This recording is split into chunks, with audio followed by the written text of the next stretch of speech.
इंदौर में मैदान छोड़कर भागे कांग्रेस नेता अक्षय कांती के नामांकन वापस लेने के बाद कांग्रेस के अंदरूनी खेमे में जबरदस्त तूफान मचा है। कांग्रेस ने नामांकन वापस लेने को लेकर अक्षय कांती पर जबरदस्त हमला किया। अक्षय कांती के नामांकन वापस लेने की तिलमिलाहट मध्य प्रदेश की कांग्रेस में किस कदर है, इसका अंदाजा कांग्रेस की सोशल मीडिया पर किए गए पोस्ट से लगाया जा सकता है, जिसमें अक्षय कांती के लिए अभद्र भाषा का प्रयोग किया गया है। इस पोस्ट में लिखा गया है, अक्षय बम तुम तो फुस्सी बम निकले, तुमसे अच्छी तो जो अपने प्रोफेशन के प्रति ईमानदार होती हैं, कितने में बिकी हो। विश्वासघात महंगा पड़ेगा। मध्य प्रदेश कांग्रेस प्रवक्ता के मिश्रा की तरफ से किए गए इस पोस्ट में अक्षय कांती के लिए उन तमाम शब्दों का प्रयोग किया गया है जिसे बताना या सुनना भी सही नहीं होगा। मध्य प्रदेश कांग्रेस के जारी किए गए इस पोस्ट में इस्तेमाल किए गए शब्दों को देखकर ये समझा जा सकता है कि अक्षय कांती के इंदौर लोकसभा से नामांकन वापस लेने के बाद कांग्रेस खेमे में पूरी तरह से निराशा छाई है और बचे कुछ नेता बौखला गए हैं। हालांकि कांग्रेस की इस बौखलाहट की वजह भी समझी जा सकती है, क्योंकि इंदौर से कांग्रेस प्रत्याशी रहे अक्षय कांती ने सिर्फ कांग्रेस प्रत्याशी के तौर पर अपना नाम वापस नहीं लिया, बल्कि उन्होंने बीजेपी के साथ जाने का मन बना लिया है, जिसकी जानकारी खुद बीजेपी के दिग्गज नेता कैलाश विजयवर्गीय ने अपने सोशल मीडिया प्लेटफॉर्म एक्स पर दी, जिसमें कैलाश विजयवर्गीय के साथ अक्षय कांती दिखाई दे रहे हैं।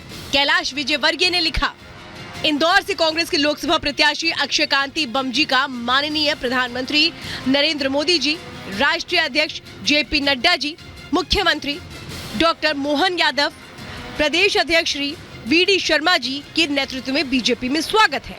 जाहिर है पहले सूरत फिर दिल्ली और अब इंदौर में कांग्रेस को लगा ये झटका झेलना कांग्रेस के लिए आसान नहीं है, क्योंकि जिस तरह से चुनाव से ठीक पहले कांग्रेस को झटके पर झटका लग रहा है, राजनीतिक गलियारों में अब चर्चा इस बात को लेकर है कि कांग्रेस में चुनाव के बाद बचेगा कौन। Bureau report, Republic Bharat. Lok Sabha चुनाव के लिए अब तीसरे चरण की वोटिंग होनी है और इसी कड़ी में कई दिग्गजों ने आज नॉमिनेशन फाइल किया, जिसमें लखनऊ से राजनाथ सिंह ने नॉमिनेशन भरा तो वहीं दूसरी तरफ अमेठी से स्मृति ईरानी ने भी अपना नामांकन दाखिल किया और दोनों ने ही नामांकन से पहले जबरदस्त तरीके से रोड शो किया और इस दौरान जबरदस्त समर्थन इस रोड शो में दिखाई दिया। ये रिपोर्ट आपको दिखाते हैं।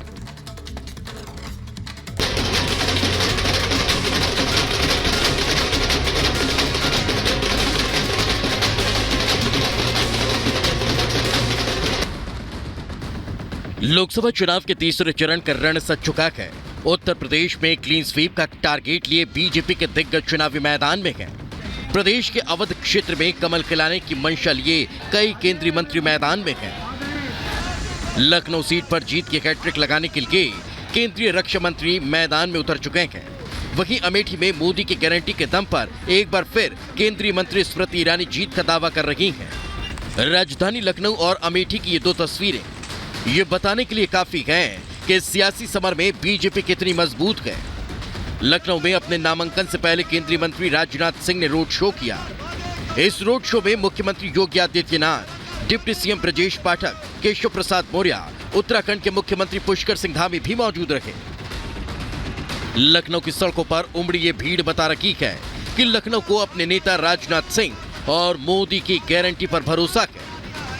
बीजेपी कार्यकर्ताओं का ये उत्साह बता रहा है कि लखनऊ सीट पर बीजेपी ने आधी लड़ाई जीत ली।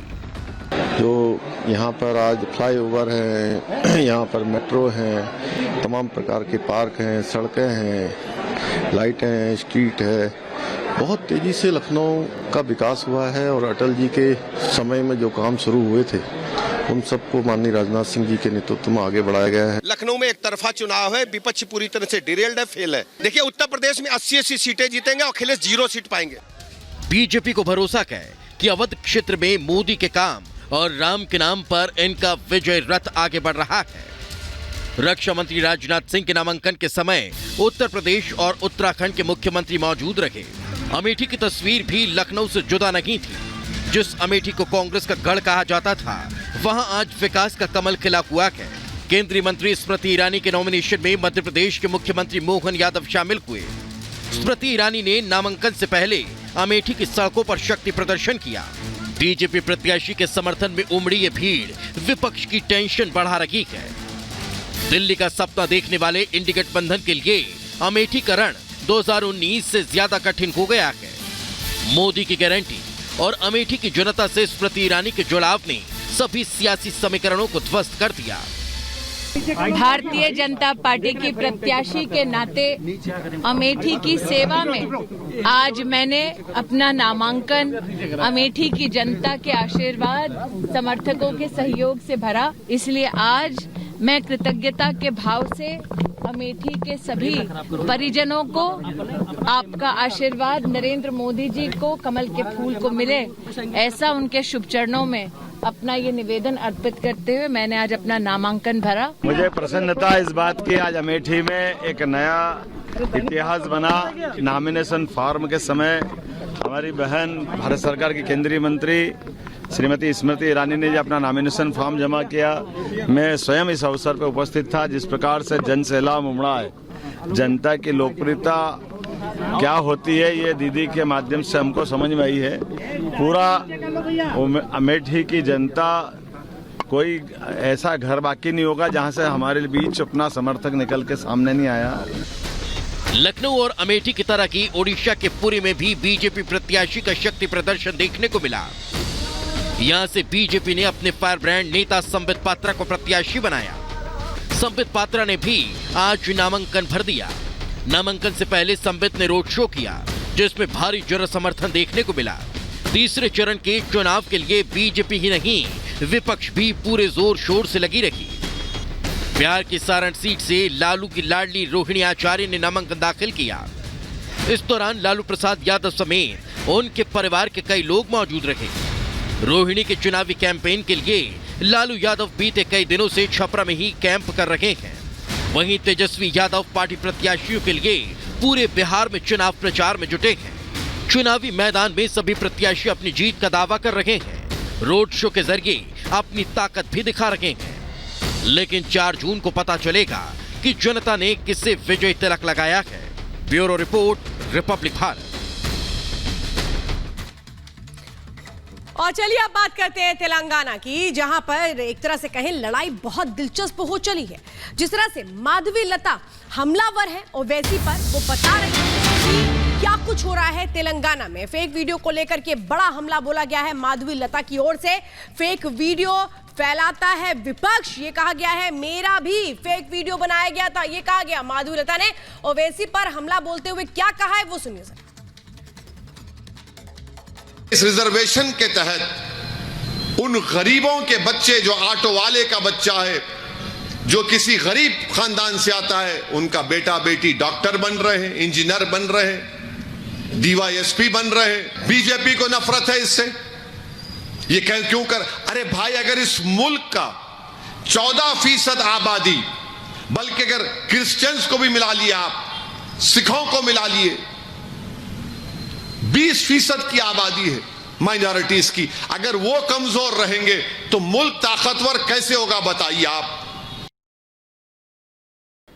वीडियोस को एडिट करके गलत वीडियोस आवाम के अंदर पहुंचाना और लोगों के ऊपर गलत इल्जाम लगाना, खास कर बीजेपी के ऊपर जो लोगों के हित में काम कर रहे हैं, इनका ये जिंदगी का आम आदत हो गया है, दिन का दिन आदत हो गया इनका।